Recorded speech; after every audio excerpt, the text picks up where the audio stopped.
V južnej časti Šarišskej vrchoviny, 10 km od Prešova, v nadmorskej výške 300 metrov leží obec Bzenov.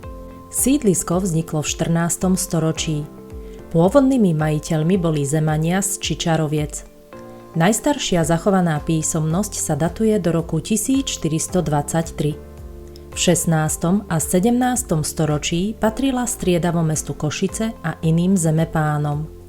Pôvodní obyvatelia sa v minulosti živili poľnohospodárstvom a prácou v lesoch.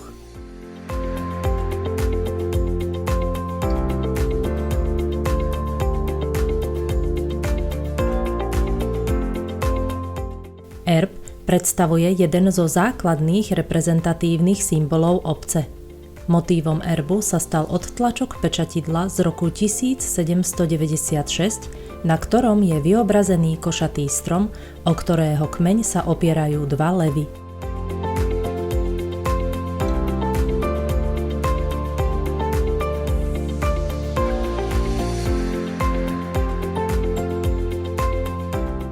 Sakrálnymi dominantami obce sú dva kostoly.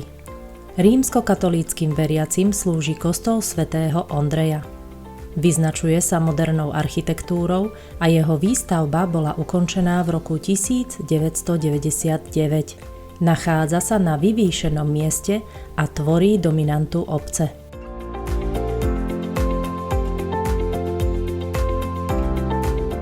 Ďalšou historickou stavbou v obci je rímskokatolícky kostol svätého Andreja Apoštola. Postavený bol v barokovom štýle v roku 1746. Dnes slúži ako dom smútku. V blízkosti kostola stojí aj zvonica so vzácnymi zvonmi, zvon Georg a zvon svätého Ondreja.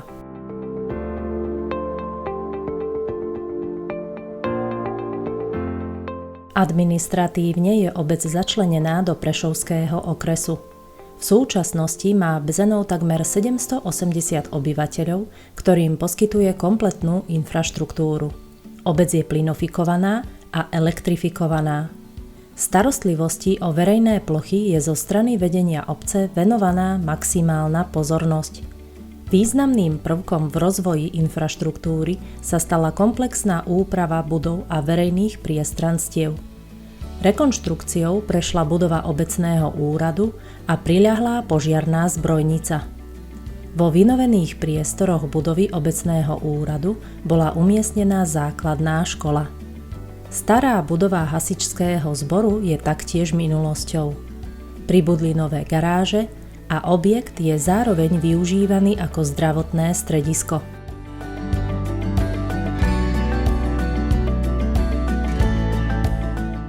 Najmenším obyvateľom slúži úplne nová budova materskej školy. Jej vonkajšie priestory spolu s ostatnými budovami doplňajú nové chodníky a okrasná zeleň.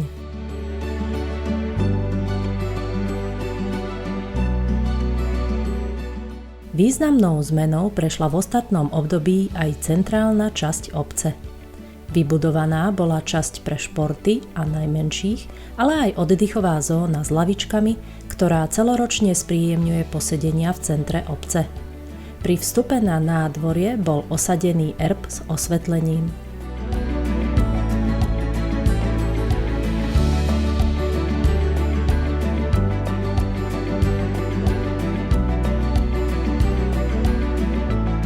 S cieľom znížiť energetickú náročnosť bolo vynovené verejné osvetlenie. V záujme zvýšenia bezpečnosti obyvateľov bol na viacerých miestach obce inštalovaný kamerový systém. Rekonštrukciou a využitím modernej technológie sa dosiahlo výrazné zníženie energetickej náročnosti budov. Hlavným cieľom prác bolo skrášliť vzhľad obce a prispieť ku kvalitnejšiemu a bezpečnejšiemu životu jej obyvateľov.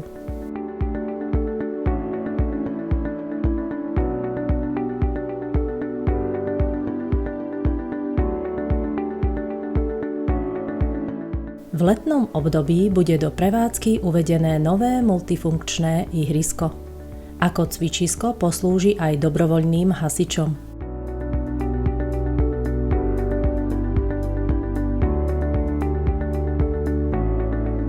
Infraštruktúru obce doplňajú predajne potravín, ale aj miestni podnikatelia poskytujúci viaceré služby.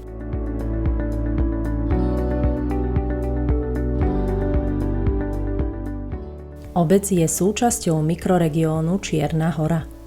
Cieľom združenia je skvalitňovanie podmienok pre život miestnych obyvateľov, ochrana životného prostredia, kultúrneho dedičstva, ale aj rozvoj cestovného ruchu a vidieckej turistiky. Medzi významné organizácie obce patria dobrovoľný hasičský zbor, športový klub stolného tenisu, klub dôchodcov, ale aj folklórny súbor Bzenovčanka.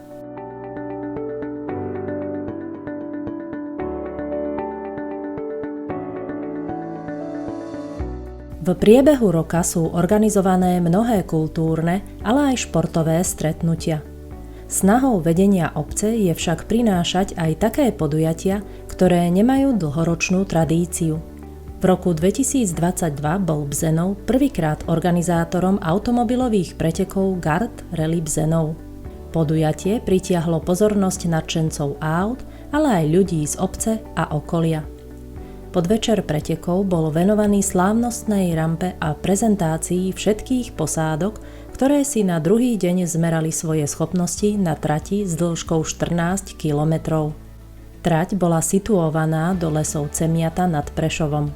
Poďakovanie patrí organizátorom, vedeniu obce, ale aj veľkému počtu sponzorov, bez ktorých by takéto podujatie nemohlo vzniknúť.